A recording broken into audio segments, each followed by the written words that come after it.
So all those issues were in Hillingdon, believe me, and they all are everywhere else in the country.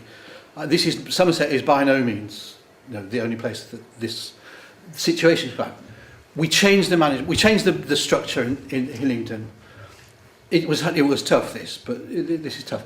But what we said was the two key people are the councillor, because somebody has to be in charge of all this, and the person who runs the individual library.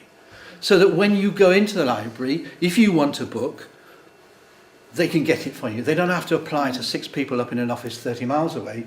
They're in charge. They've got the money. They can ring up. What the mayor said. They can ring up the supplier and get it tomorrow. And we put the library manager in charge. We actually paid them more than they were being paid previously like this. And we made it all sure that all the best staff, the most knowledgeable, the most experienced, were actually working in the libraries and not in the office. Yes, I know it's funny. It's funny. So the key people in this were in there. They have 19 libraries in Hillingdon. It's smaller than Somerset. 19 people, each one actually has the staff budget for their own library. Is in charge of what hours and how they manage their own rota. So they totally and the stock budget. So all they're accountable for, and they are accountable for, is the service they give in their local community. And all the councillors ask of them is, your town's got to love you, or we'll give you some help. They're always very technical. But so the local ward councillor becomes a really important part. The local people become a really important part. What you want in your town is a function of that library manager being like a kind of landlord in a pub, if you like. It's kind of like, they provide the character, and they're the ones who make sure that the local schools get properly looked after. They make sure that the people who are in care homes got properly looked after, and they do it with volunteers. They get volunteers to come and take out boxes to people in homes and things like that. But it's their job to make sure that all happens, and that's what they're tasked to do, and that's what they're measured. If you imagine. And the whole structure costs a fraction of what it used to cost. I mean, you can see that from the picture, thanks to it. And we simplified, as the mayor suggests, the supply chain. He was dead spot on. You should put him in charge. So now we cut it. So the individual library, there's no servicing at all. We shut down the whole warehouse, council warehouse. Totally, and the stuff just goes straight from the wholesaler, not even a library supplier, from a wholesaler, straight to the individual library, and it's there the next morning. Exactly as the local bookshop would have it, when they place an order. If they got the right wholesaler, the stuff's there the next morning. So same in the library, boom, just like that. So, and that, believe me, saves a fortune. So, as I say, I don't know what the costs comprise in the Somerset office, non-frontline stuff, but there are ways of cutting those costs dramatically. You can save £2 or £3 million out of Somerset Library Service, and it wouldn't change. You wouldn't want to do that, because you would want to put some of the money back, and buy. For goodness' sake, the book fund should be over £1 million. You cannot run a library service with a book fund of 200,000. And this is what the libraries look like now. There's my window, that dirty old window. And we got some experienced shop fitters who I knew to come and do this. This cost the whole of the refit of the 1920 libraries in Hillingdon, and they will look like this by the finish, will cost £2.5 million across the whole estate. That's the whole estate, including one enormous central library that they have in Uxbridge. Now I see reports of councils refitting one library for £9 million, which is in Swindon. It's a waste of money. This looks fantastic, doesn't it? Yeah. I'm really proud of this one. and I said to the bloke, I'll go on holiday there, never mind, the library. The next one. This is a smaller library. You can see it was built of a Nissen hut in the 1950s, ghastly dump, and nobody went in. It was horrible. Now it looks fantastic, and this is not expensive. You can see it was done with a tasteful guy who knew what he was doing, and he opened up the lights in the roof. Everybody loves these libraries now. This is the 84% more use that you mentioned. Of course they use them. So They have loads of equipment. These have not just your ordinary PCs, but they have loads of Apple Mac computers, because kids at school love to have Apple Macs, because you know, they need to know how they work just as much as ordinary PCs. So these libraries have loads of all that. They even have silent TV on, which you may or may not like, but they play the news on silent all the time. So it's quite nice. And the famous coffee machines, which if you those kids.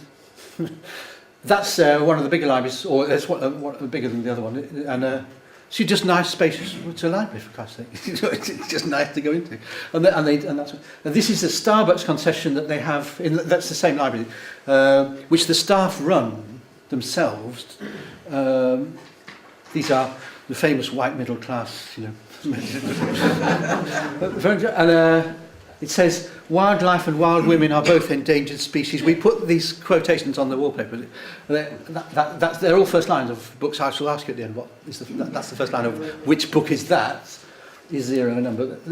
And Mr. Funny lived in a teapot. I chose that one because it always made me laugh. The children's departments are lovely. It works just as well in old building. This is a 16th century barn that they have on their estate.